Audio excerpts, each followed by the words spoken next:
ผ้า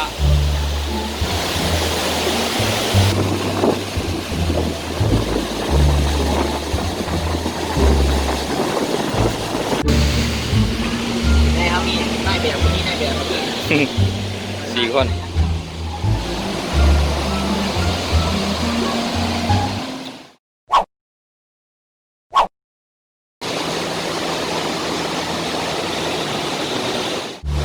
สวัสดีทุกคนทีนี้เรามาลินตาดแซ่พระจะหน่อยพวกเราจะไปตาดแซ่บองไร่ตาดแซ่บองไร่จะอยู่เทิงของตาดแซ่พระ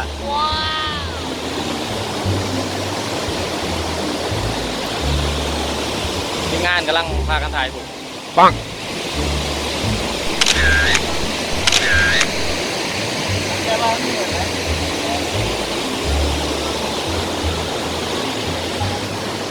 ตาดแซ่พระลังไฟพิบัตินำท่วมแฝงระปือน้ำกว่าเก่าจะสูงกว่าเก่ามีสลิงเนี่ยเต่าเห็นไหมมีกี่สลิงเป็นสลิง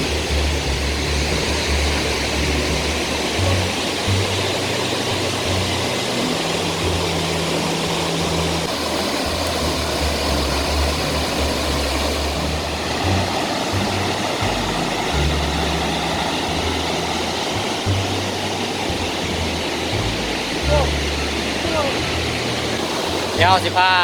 ทุกคนไปเบิ่งไก่ของตาดไป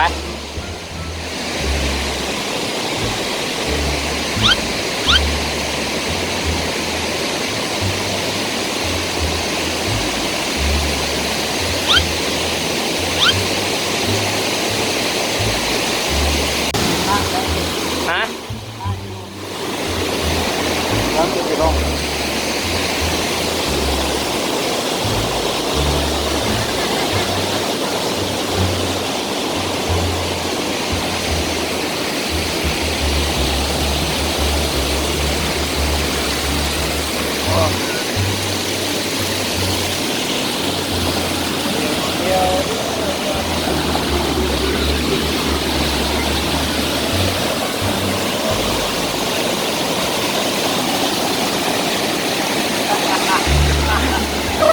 ไปหลีได้เหรอวะ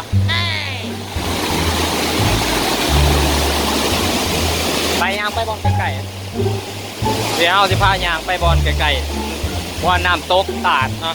โอเคตัวนี้เป็นตาดหน่อย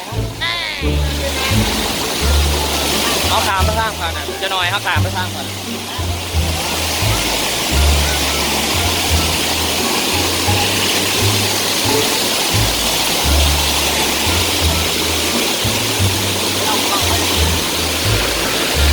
ไก่ร้ายนี่เขาไปได้อ่ะดูสิครับต่อไปเบื้องเลยดิ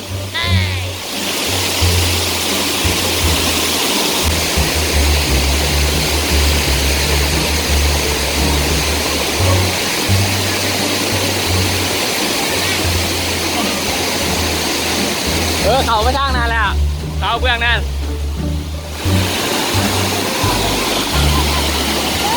ว้าวว้าวบุเปียก็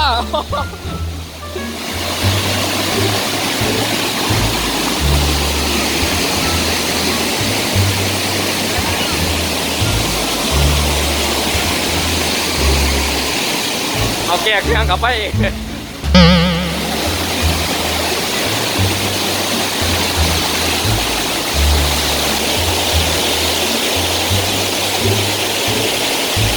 ดูดออกมาปังไม่โอ้บนนี้ไม่ได้คักโอ้ว้าอยู่ทางใน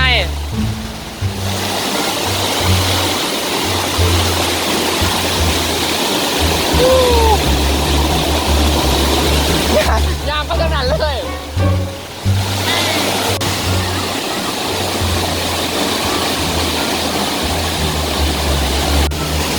เดี๋ยวจะย่างไปใกล้ๆตาดโอ้อายนำ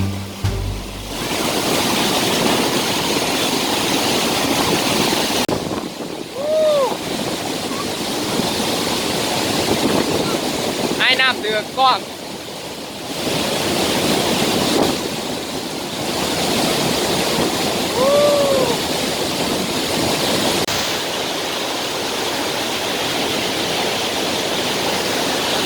เซฟา